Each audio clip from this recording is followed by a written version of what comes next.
Hello everyone, welcome back to my YouTube channel technical civil orbit.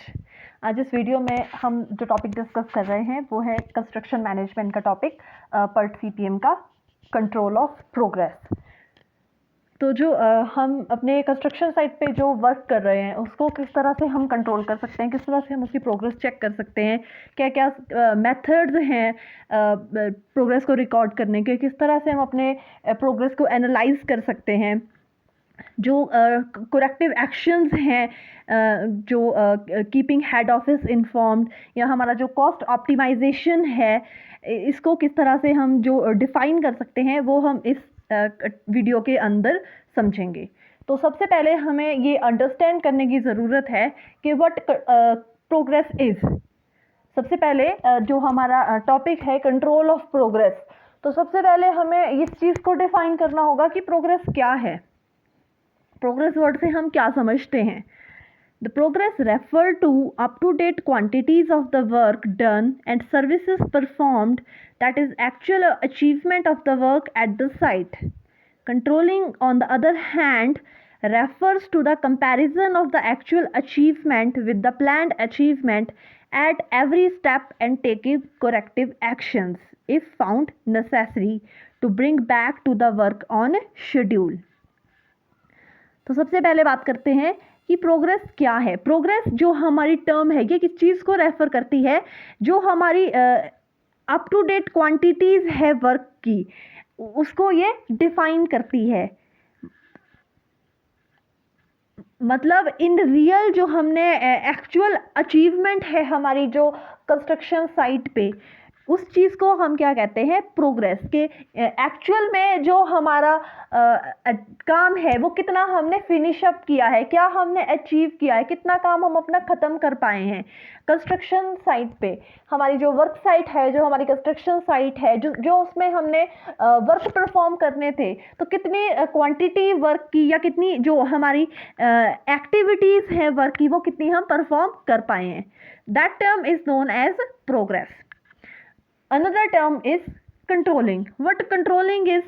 Controlling, it is basically an comparison between the actual achievement with the planned achievement at the construction site. Controlling क्या हमारी term है? ये comparison है हमारा जो actual performed work है with planned work, जो हमने अपनी कंस्ट्रक्शन साइट पे जो हमने परफॉर्म करना था वर्क, उसका हमने कुछ पहले से एस्टीमेट रेडी किया है। तो जब हम अपना प्रोग्रेस चेक करते हैं तो हम इस चीज़ को डिटरमाइन करते हैं, जो हमारा कंट्रोलिंग टर्म है, कि एक्चुअल में हम कितनी जो नंबर ऑफ एक्टिविटीज़ परफॉर्म कर पाए हैं, कितना quantity of work done at the construction site. तो इस चीज़ को हम क्या है? कंपैरिजन करते हैं। इस चीज़ का जब हम कंपेयर करते हैं, that term is known as controlling. Comparison between what? Comparison between actual work and the planned work. Next is control of progress. What control of progress is? This term progress may be defined as the comparison of the actual achievement of the work at site with the established quantities of the work at a regular interval of time. Progress जो हमारी term है ये क्या define कर रही है? कि जो हमारा कंपैरिजन है actual achievement of work at site with the estimated quantities, एक हम रेगुलर टाइम इंटरवल के बाद अपनी जो एक्टिविटीज़ जो हम परफॉर्म कर रहे हैं, जो हमारा वर्क डन है साइट पे, जो नंबर ऑफ क्वांटिटीज़ जो हमारा काम हो गया है, तो उस चीज़ का हम क्या है?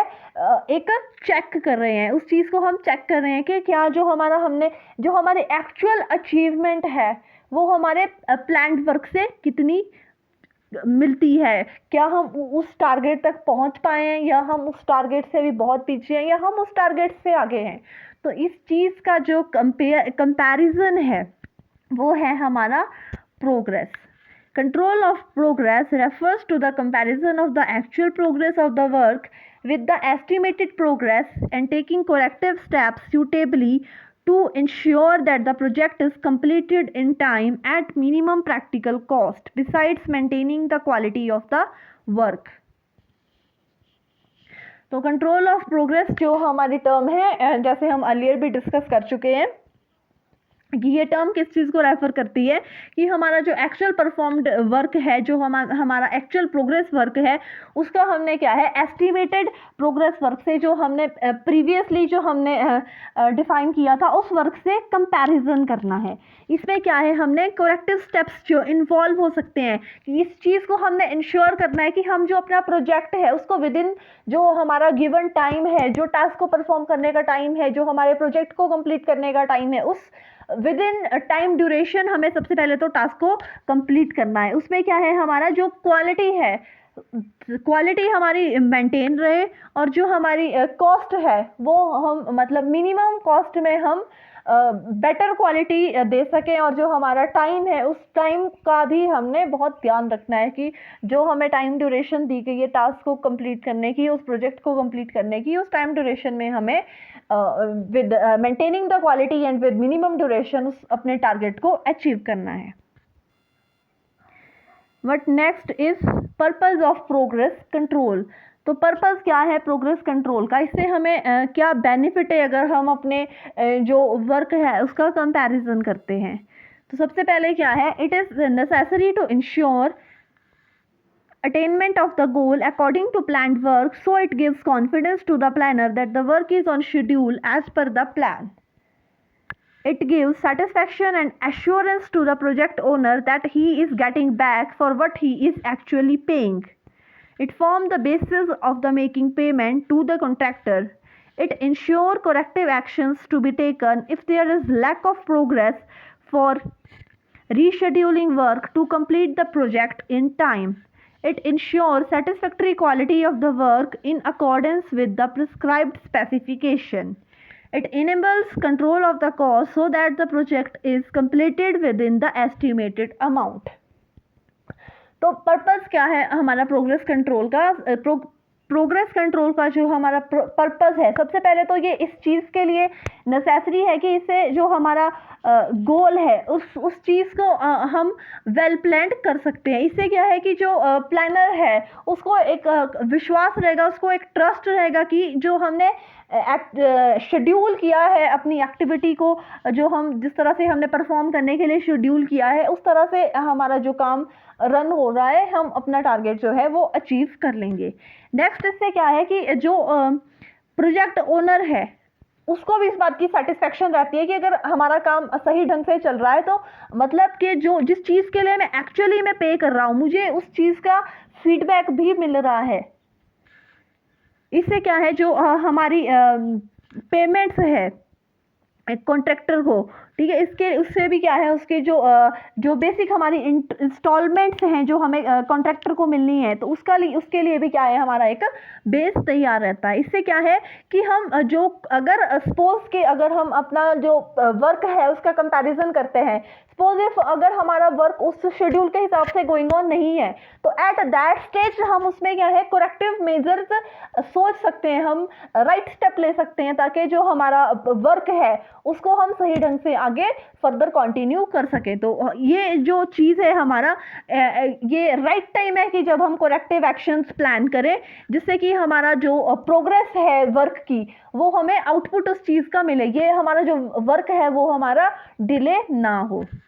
नेक्स्ट क्या है कि इससे क्या है हमारी एक सेटिस्फेक्शन बनी जाती है कि जो हमारा क्वालिटी ऑफ वर्क है वो हमारा सही है इन प्रिस्क्राइब्ड स्पेसिफिकेशन। नेक्स्ट है हमारा मेथड्स ऑफ रिकॉर्डिंग प्रोग्रेस। अब हमने ये चीज़ समझ ली कि प्रोग्रेस क्या है, कंट्रोल ऑफ प्रोग्रेस क्या है, पर्पसेस क्या है प्रोग्रेस कंट्रोल के। अब हमें नेक्स्ट इस चीज़ को समझना है कि हमें किस तरह से मेथड्स को जो हमारी रिकॉर्डिंग है प्रोग्रेस की उसको किस तरह से हमें मॉनिटर करना है, किस तरह से हमने उसको रिकॉर्ड करना है। The methods of recording progress of work depend upon the nature and size of the work and the manner in which the project is executed. The various methods or documents used for the recording progress of the work are given below. First one is job diary, measurement book, work abstract, register of the instruction, progress report and the progress chart. तो ये सारे methods जो हैं वो progress record को maintain करने के लिए अडॉप्ट किए जाते हैं, यूज़ किए जाते हैं। तो सबसे पहले जॉब डायरी क्या है? जॉब डायरी जो हमारा बहुत ही इंपॉर्टेंट डॉक्यूमेंट है। इसमें क्या है, डेली का जो भी हमारा वर्क डन है, जो भी हमारी एक्टिविटी परफॉर्म हुई है डेली के डेली, ये जो इंचार्ज है, सुपरवाइज़र है, उसकी ये ड्यूटी है कि उसमें हर चीज़ को नोट डाउन करे कि कौन सा हमने वर्क परफॉर्म किया है, क्या क्वालिटी है वर्क की, उसमें जो भी हमारा रिकॉर्ड है, नंबर ऑफ़ वर्कर्स का, मटेरियल यूज्ड, इस तरह की जो भी हमारे डेली बेसिस पे इस तरह का जो भी हमारा डाटा है उसको रिकॉर्ड करें। That is job diary. ये है हमारी डेली बेसिस पे मेंटेन करनी है। Job diary is an important document maintained by every supervisor for recording progress of the work. The diary is recorded daily by the person in charge, and it includes all the necessary happenings of the day, such as type of the work done, quality of the work done, record of the attendance, record of the issue of the material to the workers, number of the workers employed, record of the payment received and paid, inspection report, official correspondence if any, condition prevailing at the site, and every other useful information such as use of the equipment and the machines, delay in the work, etc. This diary is also known as daily diary or work diary. This diary is very helpful in analyzing progress of the work and even can be produced in the court of the law to settle dispute between the contractor and the owner regarding the execution of the work. तो जो ये हमारी diary है इसको हम daily diary भी कह सकते हैं या वर्क डायरी भी कह सकते हैं। ये बहुत ही हमारा इंपॉर्टेंट डॉक्यूमेंट है। इसमें हमें डेली बेसिस पे जो भी हमारा साइट पे काम हो रहा है या वर्क डिले हो रहा है, क्या रीज़न है, उस सबको हमने रिकॉर्ड कर रहे हैं। कौन सा हम इक्विपमेंट यूज़ कर रहे हैं, क्या मशीनरी यूज़ कर रहे हैं, कौन सी हम एक्टिविटी परफॉर्म करने हैं, कितने नंबर ऑफ वर्कर्स हैं। इस तरह से हमें जो डेली बेसिस पे इसमें सारा डाटा रिकॉर्ड करना है। Next is measurement book. A notebook which records the quantities of the work done at the site periodically is termed as measurement book or MB. MB stands for measurement book. It is also known as the standard measurement book. It is probably recorded and maintained by the junior engineer and is periodically inspected by the higher authorities who puts their signature after the verification. This measurement book is another useful document for recording progress of the work. It is very important and it forms the basis on which the payment are made to contractor for the work executed. तो measurement book जो हमारी है ये बहुत ही important document है। इसमें क्या है, हमारा जो स्टैंडर्ड, इसको हम स्टैंडर्ड मेजरमेंट बुक भी कह सकते हैं।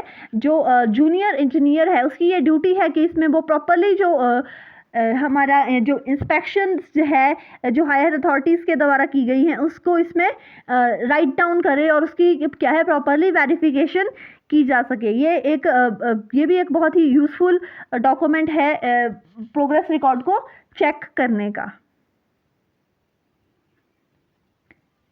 Next is type of measurement book. Measurement book के फर्दर 3 टाइप हैं। First one is general measurement book, standard measurement book and check measurement book. तो let's see what general measurement book is. General measurement book is the most important document maintained by any industry or organization, as it is basis of all accounts of quantities of the work carried out by the labor by per piece or the contract or on the basis of the raw material received, which has to be counted, weighed or measured for proper and the every identification and check. The description of the work or supplies should be properly recorded in measurement book. While preparing the bills, generally government orders or at least the overseas measurement are only accepted. No officer below the rank of an overseer is entitled for this. What general measurement book is. General measurement जो हमारी book है उसमें क्या है, ये एक बहुत ही important document है जो किसी भी इंडस्ट्री या ऑर्गेनाइजेशन के द्वारा प्रिपेयर किया जाता है। इसमें क्या है, जो हमारा अकाउंट का जो डाटा है वो इसमें नोट डाउन किया जाता है। Account of quantities of the work carried out by the labour. इसमें क्या है, बाय पर पीस या बाय पर contract on the basis of the raw material received. इस तरह से हम क्या है अपना डाटा मेजर अप करते हैं कि कितना जो हमारा ऑल जो सेक्शंस है उस पे जो हमारा जो अकाउंट है वो कितना हमारा वो यूटिलाइज हुआ है, कितना हमारा अकाउंट इसमें हमने इनपुट दिया है। Next is standard measurement book. The measurement book which contains the entire of the measurement of the building certified by the STO in respect of accuracy. The standard measurement book is generally written by an experienced overseas. It is maintained in order to facilitate the preparation of the estimate for repair from time to time. तो standard measurement book जो हमारा है इसमें क्या है कि time to time ये क्या है एसटीओ के द्वारा सर्टिफाई किया जाता है। स्टैंडर्ड मेजरमेंट बुक इसमें क्या प्रैक्टिस किया जाता है कि जो भी हमारे जो जनरल एक्सपीरियंस है वो इसमें शेयर अप किए जाते हैं। इससे क्या है हम जो क्वालिटी ऑफ वर्क है उसको हम चेकआउट करते हैं या टाइम टू टाइम जो भी हमें रिपेयर करवाना है उस चीज़ की प्रिपरेशन हम पहले से ही कर लेते हैं।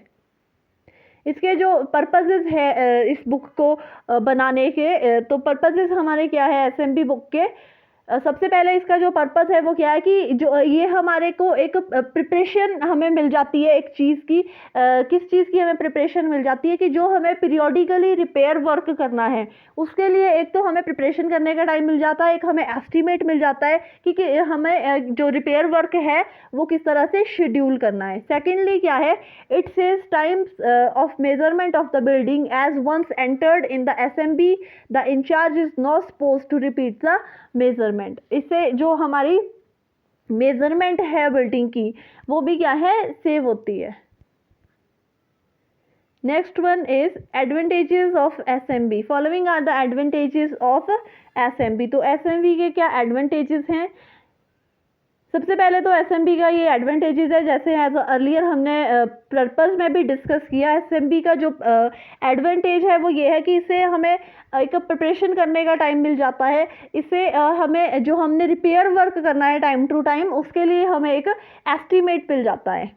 नेक्स्ट क्या है हमारा, payment of the any work done can be made on the basis of the measurement recorded in the SMB, thereby reducing the burden of the making fresh measurement. And lastly, both time and the labor is saved if detailed measurement of the work are recorded in the SMB instead of measuring the work each time in measurement book। तो सबसे पहले क्या इसमें जो work ton जो हम measurement कर रहे हैं वो भी हमारा टाइम सेव हो रहा है। सेकेंडली जो इसमें है जो हम अगर हमारा डिटेल मेजरमेंट हमने बनाया हुआ है एसएमबी में, इसमें रिकॉर्ड किया गया है, तो इससे क्या है हमारा टाइम भी सेव होता है और जो लेबर है वो भी सेव्ड होती है। इस इंस्टेड की अगर हम हर टाइम पे मेजरमेंट बुक में जो है जो वर्क है उसकी मेजरमेंट कर रहे हैं। तो next is check measurement book. Once the measurement are made, these being a permanent document and basis of the all estimates or bill needs a cross check. The STO is responsible for the accuracy of the measurement recorded in the measurement book. Therefore, it becomes the duty of the STO to get the measurement of the work and supplies done at his end. Generally, he is required to check measurement only a part of the measurement, at least of the following measurements. At least 5% of the measurement made by his subordinates, both in respect of the measurement made for running payments and final bills. 35% of the cost of the all works costing more than rupees 5,000. 25% of the number and 25% of the cost of the all works costing rupees 200 to rupees 5,000. So what check measurement book is? Check measurement book क्या है? Check measurement book हमारा एक permanent document बन जाता है कि जब भी हम जो हमारा बिल है या एस्टीमेट है उसमें एक क्रॉस चेक की ज़रूरत होती है। तो इस चीज़ के लिए जो है एसटीओ रिस्पॉन्सिबल है, सब डिविजनल ऑफिसर, जो हमारी मेजरमेंट बुक में जो हमारी क्वांटिटी रिकॉर्डेड है उसको वो क्रॉस चेक करे। It is an important document. जो भी हमारा रिकॉर्ड है चेक मेजरमेंट बुक का, that done in measurement book is titled as check measurement book. It is clearly labelled CMB in order to avoid double payment. तो जो भी हमारी payments हैं वो भी हम डबल पेमेंट ना कर लें, इस चीज़ को अवॉइड करने के लिए हमें क्लियरली जो CMB बुक है उस चीज़ को लेबल अप करना है। जो हमारी मेजरमेंट बुक पे चीज़ें हैं उसको क्रॉस चेक करना है। Next is work abstract.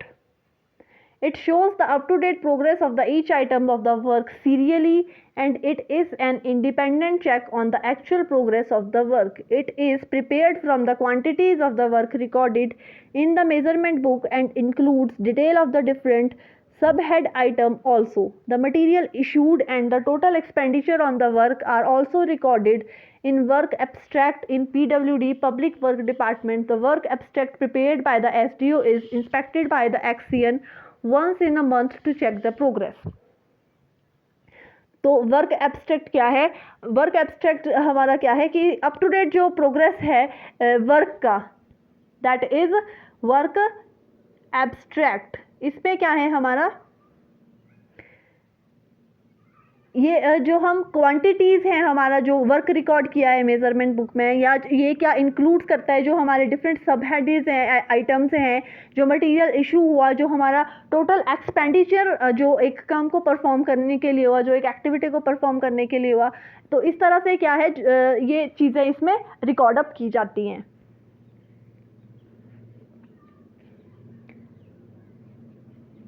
Next is register of instruction. A site engineer record his observation regarding quality of the work at the site in a separate register known as register of instruction. तो register of instruction क्या है कि जो भी site engineer है वो time to time quality को check करता है. तो जो भी उसने observation record की उसके लिए एक separate register रखा जाता है. उस सेपरेट रजिस्टर पे वो अपनी जो इंस्ट्रक्शंस है या जो भी उसने ऑब्जर्व किया उस चीज़ को वो नोट डाउन करता है. क्या हमें कुछ नेसेसरी जो एक्शंस है उस वो लेने की ज़रूरत है, या किस तरह से हमें अपनी क्वालिटी इंप्रूव करने की ज़रूरत है, या जो डिज़ाइन है, मटेरियल है, इक्विपमेंट्स है, वो सारी चीज़ें क्या हमारी एक्यूरेट है. तो इस तरह से जो हमारी इंस्ट्रक्शंस उस रजिस्टर में नोट डाउन की जाती हैं, that register is known as a register of instruction.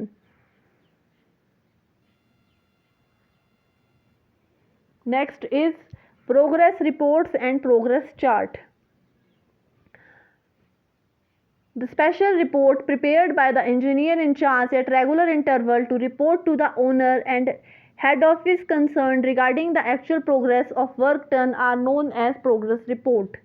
These reports can be submitted daily, weekly, fortnightly or monthly. In PWD, daily reports are submitted by JE to concerned STO. तो progress report या जो हमारा progress chart है, तो ये हमारी क्या है, स्पेशल रिपोर्ट प्रिपेयर की गई है बाय इंजीनियर इंचार्ज. एक रेगुलर इंटरवल के बाद ये रिपोर्ट तैयार की गई है, जो उसको क्या है ये रिपोर्ट तैयार करके ओनर को या अपने हेड ऑफिस में सेंड करनी होती है कि जो हमारा एक्चुअल प्रोग्रेस है वो वर्क डन हमारा कितना हुआ है. ये हमारी जो है प्रोग्रेस रिपोर्ट हमें अपने सुपीरियर्स को, अपने हेड्स को या अपने ओनर को बतानी होती हैं. ये रिपोर्ट हम डेली बेसिस पे, वीकली बेसिस पे या मंथली बेसिस पे इस तरह से हम इस रिपोर्ट को प्रिपेयर कर सकते हैं. द प्रोग्रेस रिपोर्ट में be supplemented by the suitable charts known as the progress chart to show the actual progress of the work and estimated progress at a glance. These chart also known as the progress control chart from a routine managerial function of administrative control in construction and industrial concern. तो progress report को क्या है, हम जो progress chart है उसकी help से हम क्या है हमारा जो एक्चुअल प्रोग्रेस वर्क है उसको शो कर सकते हैं. ये आपको इसके लिए जो हम जो कॉमन प्रोग्रेस चार्ट हम जो यूज़ करते हैं that is bar chart, CPM diagram chart या simple curve chart showing progressive trend in each department. तो ये चार्ट जो है इसके बारे में डिटेल में हम अपनी अर्लियर वीडियो में ऑलरेडी डिस्कस कर चुके हैं. अगर आप वो वीडियो देखना चाहते हैं तो आपको डिस्क्रिप्शन बॉक्स में उस वीडियो का लिंक मिल जाएगा. तो ये आपको स्क्रीन पे भी एक बार चार्ट शो हो रहा है, bar chart showing actual and the estimated progress. Here actual progress,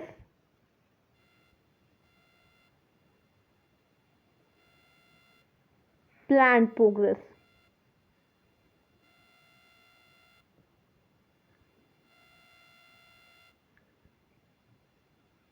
With reference to time and activity. Next one is analysis of work. अब किस तरह से हमने अपने वर्क को एनालाइज करना है। सबसे पहले तो हम ये चीज़ समझते हैं कि एनालाइज ऑफ प्रोग्रेस का क्या मतलब है, एनालाइज ऑफ प्रोग्रेस क्या डिफाइन करता है। तो जो the detail study of the various activities related to construction project at every stage so that the optimum output is achieved from the resources of the construction is termed as analysis of progress। तो analysis of progress क्या है कि ये हमारी detailed study है various activities की related to construction project at every stage. इससे क्या है, हमें इस तरह की स्टडी को करने से हमें जो बेनिफिट है वो क्या है कि ताकि जो हमारा ऑप्टिमम आउटपुट है उसको हम अचीव कर सके, जो हमारे रिसोर्सेज है उनको यूज़ करके।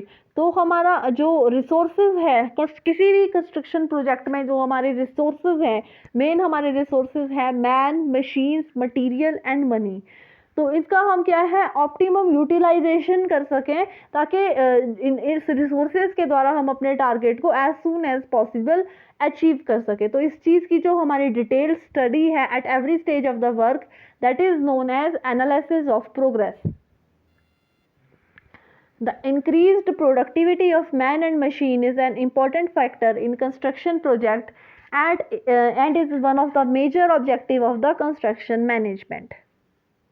अब जो हमारी प्रोडक्टिविटी टर्म है, प्रोडक्टिविटी टर्म क्या है, it refers to the output of the work to relation in input. ये क्या है, हमारा इनपुट और आउटपुट का रिलेशन शो करती है। It is a measure of the efficiency और क्वालिटी ऑफ वर्क।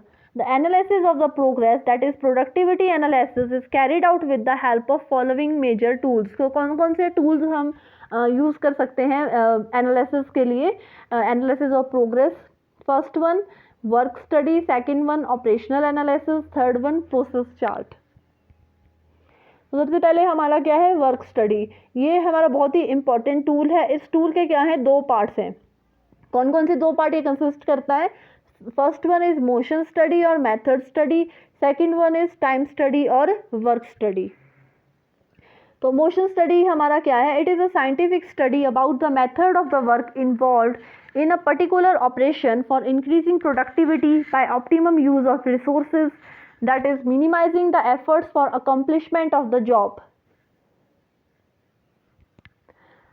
तो मोशन स्टडी हमारा क्या है, एक साइंटिफिक स्टडी है about the method of the work involve in a particular operation. इससे क्या है हमें कि जो हमारी प्रोडक्टिविटी है उसको हम किस तरह से इम्प्रूव कर सकते हैं, जो हमारे रिसोर्सेज हैं उसका हम किस तरह से ऑप्टिमम यूज़ कर सकते हैं।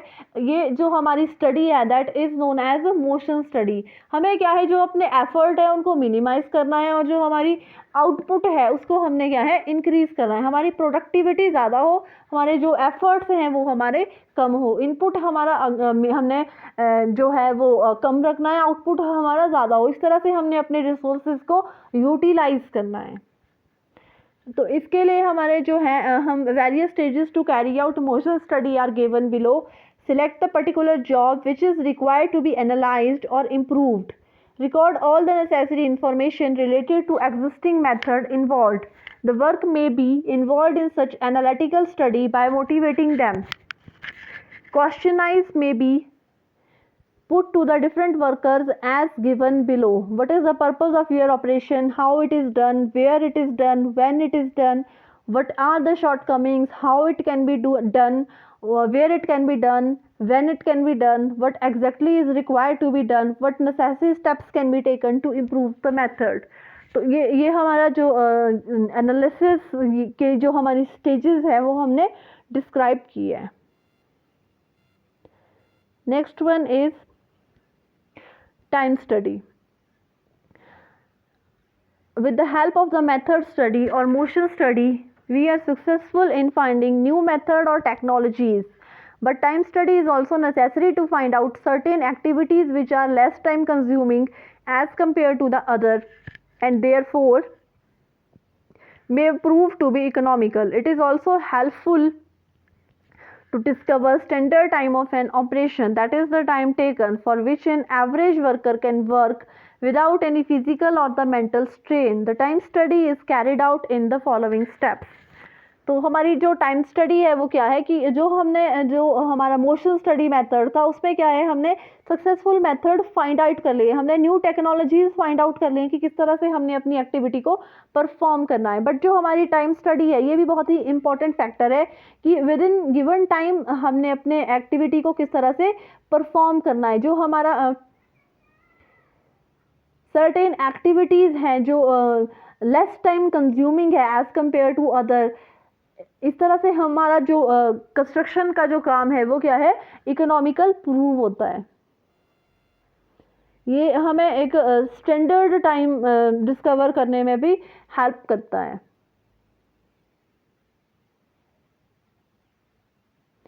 तो time study is also carried out with the following steps. First one है select the job which is required to be analyzed and improved. Second, record complete information about each operation in the existing method and identically the various elements involved in each operation. Third one, record the actual time taken to complete each element of the operation. Next, compare the observed time taken and the permissible time for each operation. Lastly, find the standard time for the job as a whole. Generally, the observed time taken is the standard time for the job if it is less than the permissible time. तो ये steps जो है हम इसकी study में involve करते हैं। Next is operation analysis. What operation analysis is? While studying critical path analysis in chapter 2, तो जो ये हमारा CPM का जो हमारा लिंक है वीडियो का, वो आपको मैंने अर्लियर भी बताया कि आपको डिस्क्रिप्शन बॉक्स में वो लिंक मिल जाएगा। तो अगर आप वो CPM मेथड जो हमारा है, बार चार्ट है, ये सारी चीज़ें दोबारा से एक बार स्टडी करना चाहते हैं, एक बार रिफ्रेश करना चाहते हैं, तो आप वो वीडियो वॉच कर सकते हैं। तो इन क्रिटिकल पाथ मेथड हमने क्या चीज़ स्टडी की थी? We have come to know that the whole project can be completed in the different ways, that is by the following different routes of the operational activities.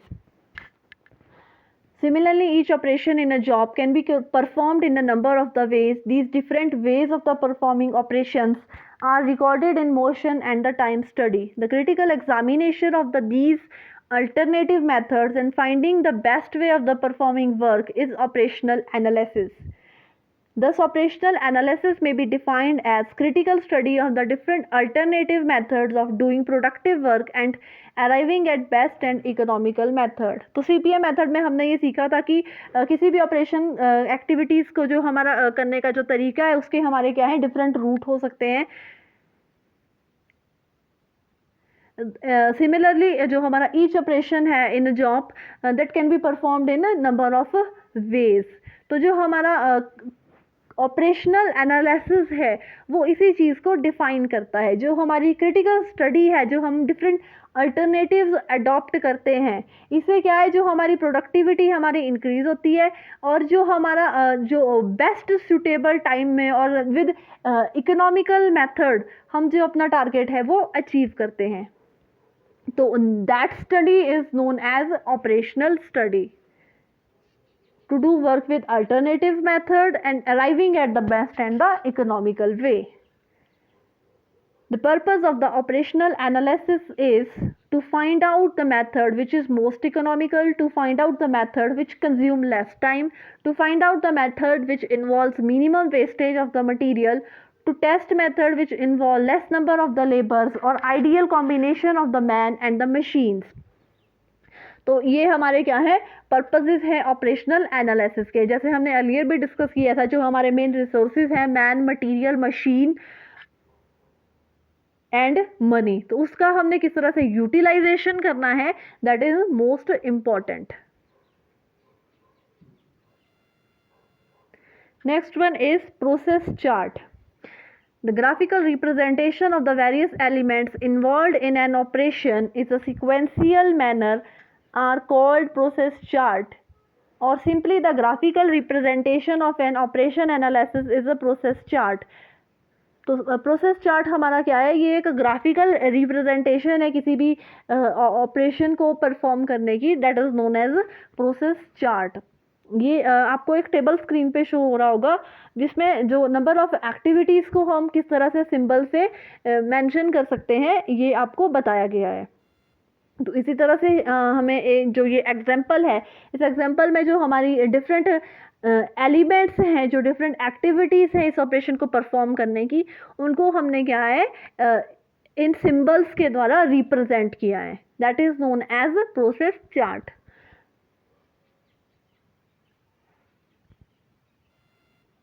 Next is taking corrective actions, keeping head office informed. तो अब हमने जो हमारा analysis of progress है that carried through the work study, operational analysis and process chart highlight the important defect and drawbacks in controlling progress.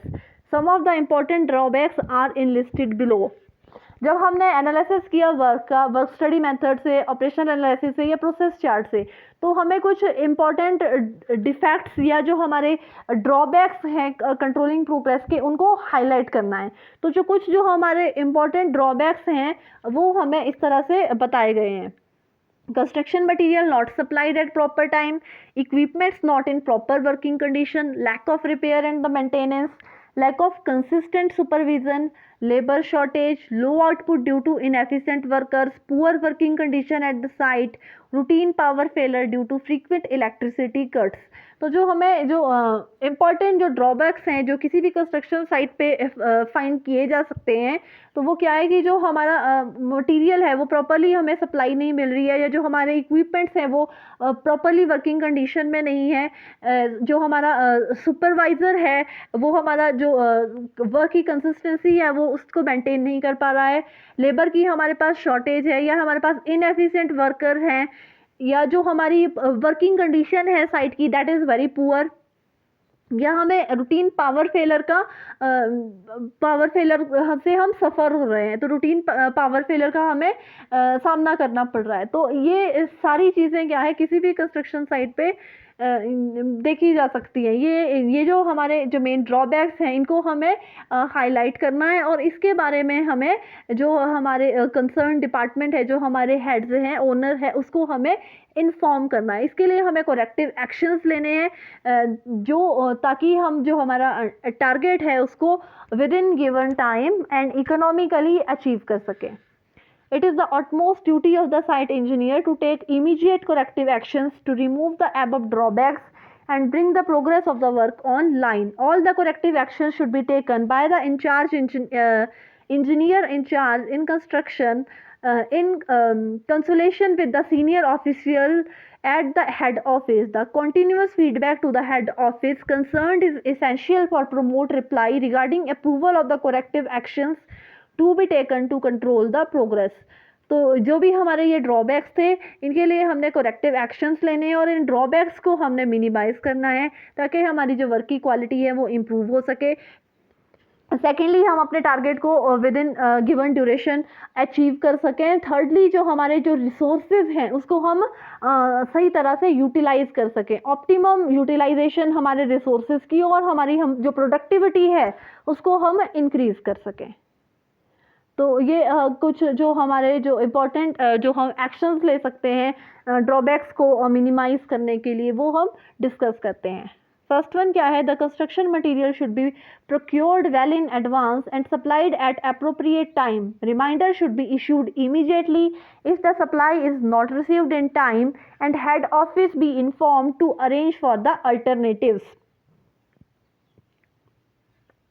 The equipment should be kept in proper order before use. Any repair or the servicing should be carried well before time to prevent any delay of the work. The engineer in charge should arrange for experienced and the efficient supervisor to reduce wastage and any other malpractices. Labor should be arranged well in advance. If there is labor shortage due to any other reason such as harvesting season, Kumbh Mela, political unrest, etc., the head office should be informed about the same. Special rewards, incentives and the welfare scheme should be provided to the workers for raising their efficiency standards. Special care should be taken to improve working condition at the site. If excessive power cuts are applied by the government in summer season or specific days, the additional workload should be shifted to other days. For example, if industrial power cut is on Thursday, then all the machines should run for other days, and on this day other operations could be taken which does not require use of any power. तो ये हमारे क्या थे, कुछ actions जो हम ले सकते हैं, कुछ सुजेशंस हैं, जो हमारी ड्रॉबैक्स जो हमें डिस्कस किए उनको किस तरह से हम मिनिमाइज़ कर सकते हैं, किस तरह से हम अपनी क्वालिटी इम्प्रूव कर सकते हैं। तो सबसे पहले क्या है कि जो हमारा मटेरियल है उसकी सप्लाई हमारे पास सफिशेंटली बनी रहे। अगर हमें कोई वर्क करवाना है उसके लिए जो हमारा मटेरियल है वो हमें क्या है, एडवांस में उस चीज़ को प्रोक्योर कर लेना है। जो हमारे इक्विपमेंट है वो हमें अगर रिपेयर करवानी है या सर्विसिंग करवानी है तो हम उस चीज़ को एडवांस में ही करवा लें, ताकि एट दैट टाइम जब हम कंस्ट्रक्शन का काम परफॉर्म कर रहे हैं तो उस चीज़ में हमें प्रॉब्लम ना हो, किसी तरह का डिले ना हो। हमें जो इंजीनियर इंचार्ज है उसकी ये रिस्पॉन्सिबिलिटी है कि वो एक एक्सपीरियंस्ड और एफिशिएंट सुपरवाइज़र को अपॉइंट करे, ताकि जो है मटेरियल की जो वेस्टेज है उस चीज़ को रिड्यूस किया जा सके। लेबर भी हमें एडवांस में ही अरेंज कर देनी चाहिए। अगर किसी भी रीज़न की वजह से जो हमें डिले हो रहा है तो उस चीज़ को हमें अपने हेड ऑफिस को इन्फॉर्म्ड कर देना चाहिए। नेक्स्ट क्या है कि ताकि जो हमारी जो वर्कर्स हैं उनके लिए हमारी जो साइट पे कंडीशन होनी चाहिए वो हमें इम्प्रूव करने की ज़रूरत है। हमें कुछ स्पेशल रिवॉर्ड्स, इंसेंटिव्स या वेलफेयर स्कीम्स को अप्लाई करना चाहिए, ताकि जो वर्कर्स हैं वो अपनी एफिशिएंसी स्टैंडर्ड्स को राइज कर सकें। अगर हमें पावर कट की प्रॉब्लम आ रही है तो उसमें हम क्या कर सकते हैं कि अल्टरनेटली हम उस वर्क को परफॉर्म कर सकते हैं। लाइक अगर थर्सडे को हमारा पावर कट रहता है तो जो हमारा मशीन वर्क है वो हम अदर डेज पे परफॉर्म कर लें। जिस दिन जैसे थर्सडे को अगर पावर कट है तो उस दिन पे हम वो काम करें जिसमें हमें पावर की रिक्वायरमेंट नहीं है। तो इस तरह से हमें अपने जो वर्क को है वो मैनेज करना होगा। अपने जो वर्क को है, जो एडिशनल वर्कलोड है उसको हमें शिफ्ट करना होगा अदर डेज पे। तो इस तरह से हम जो ये ड्रॉबैक्स हैं उनको मिनिमाइज कर सकते हैं और अपने जो वर्क की क्वालिटी है उसको इम्प्रूव कर सकते हैं। Next is cost optimisation for simple job. The main objective of the construction management is to identify those activities or events that require special attention of the engineer and manager for controlling progress of the work so that the project is completed at a minimum practicable time. तो जो हमारा main objective है construction management का, main objective हमारा construction management का क्या है कि वो हमें एक्टिविटीज़ फाइंड आउट करनी है, आइडेंटिफाई करनी है, या वो इवेंट्स हमें फाइंड आउट करने हैं जिनके लिए हमें क्या है, स्पेशल अटेंशन रिक्वायर्ड है।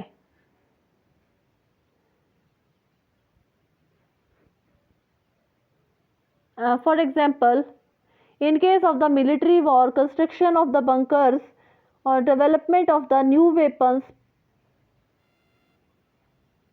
may be immediately required, where the cost factor is less important as compared to the time factor.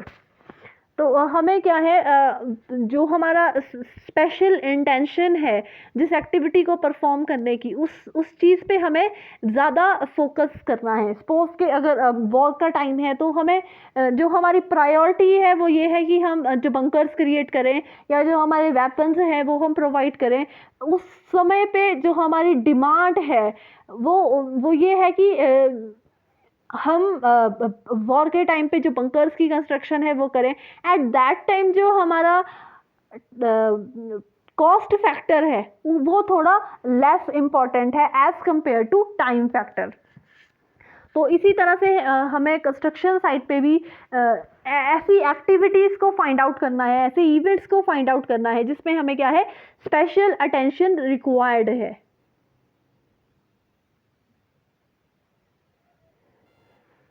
Next is direct and the indirect cost. तो कॉस्ट के ऊपर भी अर्लियर मैंने एक वीडियो बनाई है जिसमें डिटेल में जो टाइप ऑफ कॉस्ट हैं वो डिस्कस किए गए हैं। अगर आपको वो वीडियो को देखना है तो उसका जो लिंक है वो भी आपको डिस्क्रिप्शन बॉक्स में मिल जाएगा। That is very important.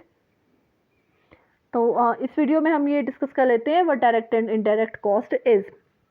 तो डायरेक्ट कॉस्ट जो हमारी है, डायरेक्ट कॉस्ट क्या है हमारा, जो डायरेक्ट एक्सपेंडिचर है, लेबर पे, मटेरियल पे, मशीनरी पे, या जो हमारा जो जो जो भी चीज़ जो हमारी है डायरेक्टली रिलेट कर रही है हमारे कंस्ट्रक्शन से, that is direct cost. Whereas indirect cost is, इसमें क्या है हमारा जो सुपरवाइजरी स्टाफ है या establishment charges at head office, overhead, depreciation and the insurance cost etcetera, ये हमारी क्या है इनडायरेक्ट कॉस्ट है। इनडायरेक्ट कॉस्ट में हमारा क्या हो गया, cost of supervisory staff, establishment charges at head office, overhead, depreciation and insurance cost. Indirect cost varies linearly with time. तो जो टाइप्स ऑफ कॉस्ट है उसमें depreciation cost, direct cost, indirect cost बहुत ही डिटेल से डिफाइन की गई हैं। तो it is important and interesting to discuss the types of cost. Next जो हमारा टॉपिक है that is variation of cost with time. The variation of cost of an activity with time is shown in this figure. It is quite clear the cost of the project increases. ये हमारी figure है जिसमें हमारा क्या है variation of cost with time mention किया गया है. It is quite clear that the cost of the project increases if the project time is reduced. The point X in the figure corresponds to the normal time for completion of the project. Now, if the duration of the project is reduced, say up to point O, the cost of the project increases. This would amount to paying for additional labor, machines and the other resources. But however, there is a point Y beyond which project duration cannot be reduced further. This time is known as crash time. The cost of the project becomes infinity at this limit. Thus, we can conclude that the minimum time in which an activity can be completed is termed as crash time and the corresponding cost is called crash cost. Similarly, the time corresponding to the normal rate of the work is referred as normal time and the related cost is called normal cost. The curve shown in the figure 6.5 can be approximately to linear variation of the cost with time for simplification. इसमें क्या है हमारा crash time, crash cost, normal time और normal cost show किया गया है। अब जो हमारा कॉस्ट स्लोप है, कॉस्ट स्लोप हम कैसे कैलकुलेट करेंगे? Cost slope is equal to crash cost minus normal cost over normal time minus crash time. Here small y and x shows crash cost and normal cost, whereas capital X and capital Y shows normal time and crash time.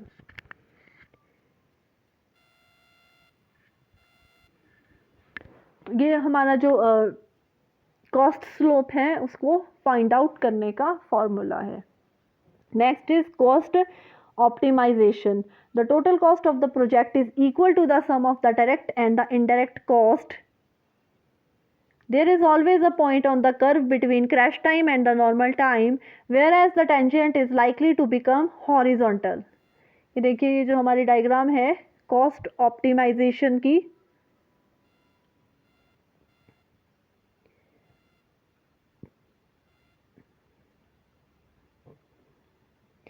at this point O, the cost will be minimum. The time corresponding to the point O is known as the optimum duration time and the relatively cost is known as optimum cost.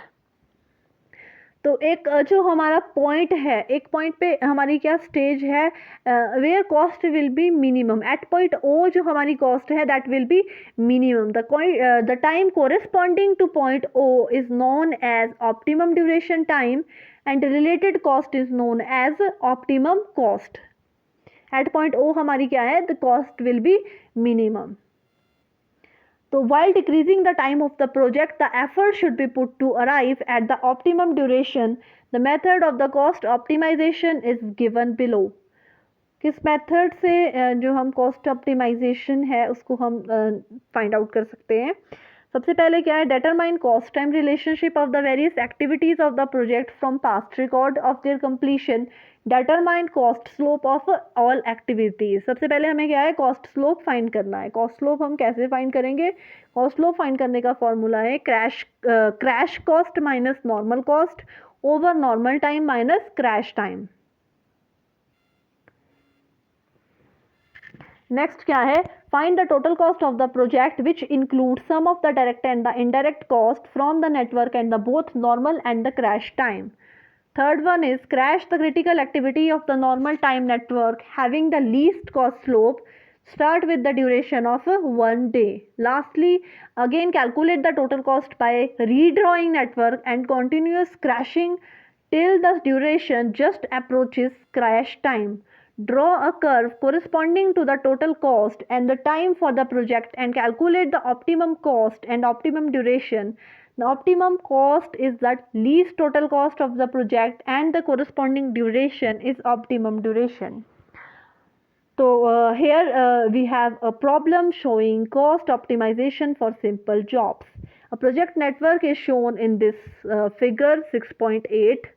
The normal and the crash cost which their relative time are given in this table 6.2 determine the optimum cost of the project. तो इसमें हमें क्या है, normal cost दिया है, normal हमें time दिया है, क्रैश कॉस्ट दी है।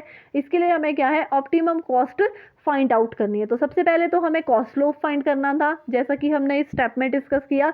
बट इसमें जो हमारे को टेबल गिवन है इसमें ऑलरेडी कॉस्ट स्लोप हमें दिया गया है, तो जो हमारा फर्स्ट स्टेप है वो हमें परफॉर्म करने की ज़रूरत नहीं है।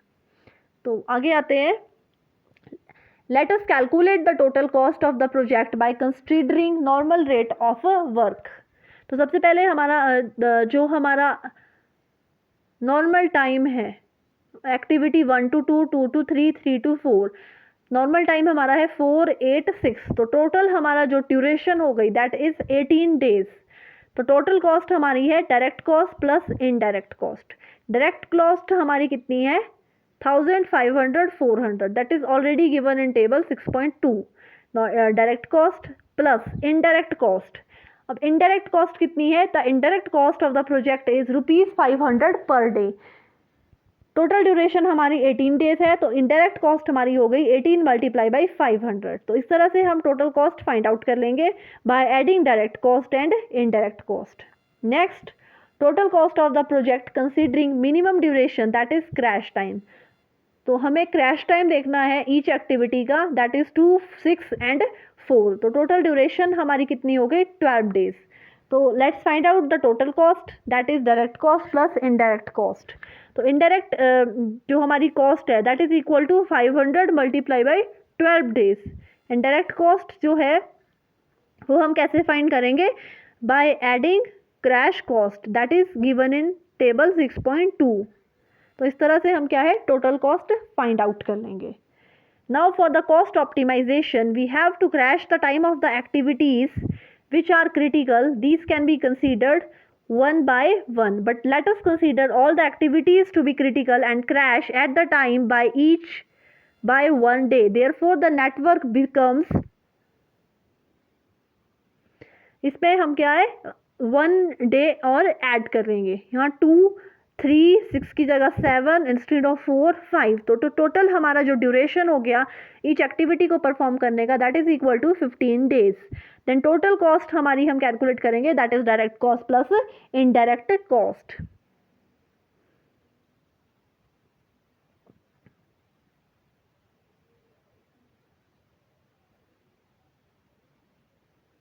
That is equal to 11,400। Here showing chart, the optimum duration and relative cost of the project can be found from the graph shown in figure 6.12। तो इस तरह से क्या है, हम ऐसी प्रॉब्लम को सॉल्व कर सकते हैं जिसमें हमने क्या है, ऑप्टिमम कॉस्ट को डिटरमाइन करना है। I hope you like the content of video.